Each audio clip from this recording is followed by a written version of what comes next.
Politics brings out the best in people, said nobody ever. Seeing more and more of these hit pieces coming out about the great senator from Georgia, Colton Moore.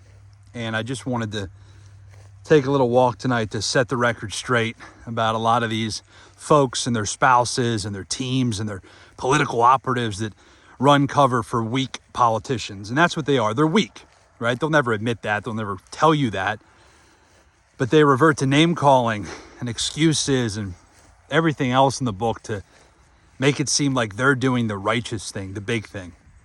What's really happening? What's really going on in Georgia? You've got a corrupt district attorney in Fani. A lot of people know this. They're following along. They see that. She's obviously targeting Trump. Republicans in the state, just to be clear, this ain't D.C. This is not New York, where you're going to have an issue trying to get Democrats to come out and be fair and non-prejudicial towards a Republican president and Donald Trump. No, this is Georgia. You've got a Republican state house, you've got a Republican Senate, and a so-called Republican governor. All these people ran on being for the rule of law. Everyone in the legislature ran on being a Trump Republican.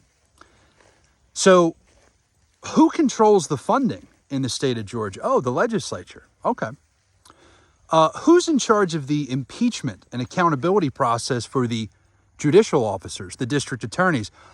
Oh, the legislature. So my first excuse that I love to hear from people like Hatchett is, well, it's actually not constitutional. Now, I don't want to embarrass the guy. Open up the damn Constitution, dude. You literally swore an oath to uphold it. I mean, I almost want to throw you a bone, some political strategy. Stop saying that publicly. Okay, it's clearly in the Constitution. Whoever told you that talking point or whoever told you to start spreading that lie, they're not giving you good advice. And it's pretty embarrassing, to be honest. Second excuse, we don't have the votes. You know, it's even if every Republican signed it, we wouldn't have 3/5. That's what we need for an emergency session. So hold on. Colton Moore has launched the process by putting this letter forward. And you're saying you would support it, but you don't because you don't have the votes? No harm, no foul. Then sign the damn letter.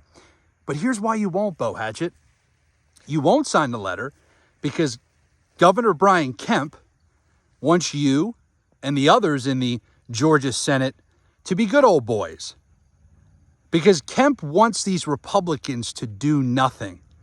You see, in politics, that's the safe harbor for politicians, to do nothing. Take the photos of your family during Easter. Take the photos with your family out at the local football game, the ribbon cutting, the parades. That's safe.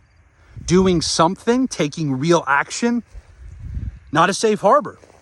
So that's what Kemp has said. He said, guys, do nothing. Kemp has told all of you, we are not going to help Trump. We're not going to support the rule of law. That guy didn't support me. So guess what?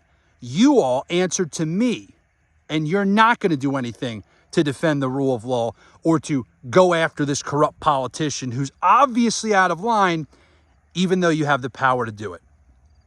That's the only reason you're not signing the letter, is because Governor Kemp told you and your cronies, do not sign. In fact, do nothing.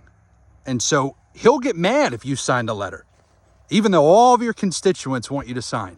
That's the power of the Republican establishment. They have that power over the voters.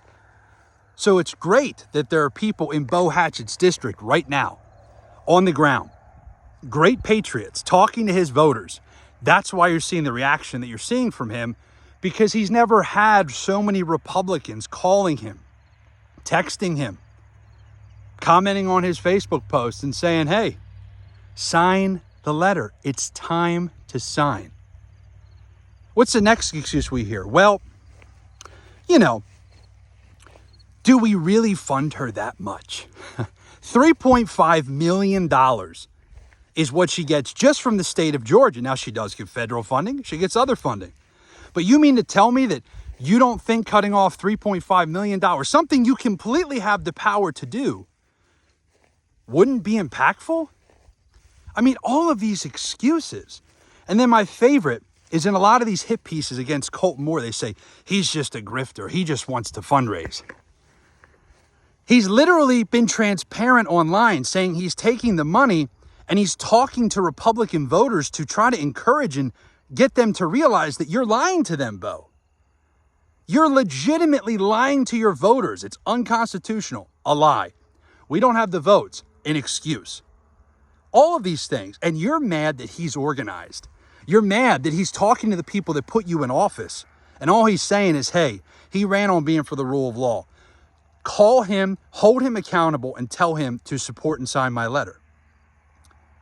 But you would rather him spend money against you, Bo, than against the Democrats. That's what this is all about, folks. You'd rather face the heat from your own voters than face the heat from Brian Kemp, your own governor, because Brian Kemp got you this job. I hope I'm wrong. And Bo, I hope you prove me wrong. But you, your wife Ashley, your entire political team, they've done nothing but badmouth Colton Moore, myself, the whole team, people that are just trying to maintain our republic and maintain the rule of law. And you might say, well, Cliff, is it right to bring in a politician's spouse and their staffers into the fight? I would have loved to not bring in the spouse. Ashley Hatchett is online calling Colton Moore a dangerous sociopath. She's using leftist liberal slurs to call out people like Colton Moore and myself. So of course I'm going to defend myself. I wouldn't drag somebody's spouse, whether it's a wife or a husband. I wouldn't drag them into a political fight. But when they insert themselves and they badmouth and they call somebody a dangerous sociopath, yes, we're going to defend ourselves. But the power and the best thing about all of this is politicians are not used to people being organized. People coming in and simply having a message that is simple and that really sets the record straight. And in Georgia right now, Senator Bo Hatchett, Kemp's floor leader, it could not be clearer. What's happening right now is you have Trump and Colton Moore over here, and you have Fani Willis and Governor Kemp over here. And Bo Hatchett, up until this point, has said to all of his constituents, to all the people of Georgia, I'm not with Colton and Trump. I'm with Fani and I'm with Brian Kemp. That's the rub. Prove us all wrong, Bo. You want all this to stop? You want everybody in your district? And by the way, stop violence. Stop calling it that. People can talk to their fellow voters. Despite what your sheriff and all these other people are stepping up to the line. Come on. These are kids talking to voters, man. You're in the political arena. This is war. Step up and have conversation and dialogue. This is all peaceful assembly. Okay, so I don't want to hear any more of that rhetoric that people are feeling threatened. Nobody's threatening anybody. The person that's feeling threatened is Donald Trump because Fani Willis is trying to put him in prison. You fund her office. You're in charge of impeaching her. And you're sitting there blocking Colton Moore's effort. This is the time. It's time to sign. Bo, I'm hoping you do it. All this could stop. And when I say all this, I mean all the political action, all the political pain, all of your Republican voters outraged at you. It all stops.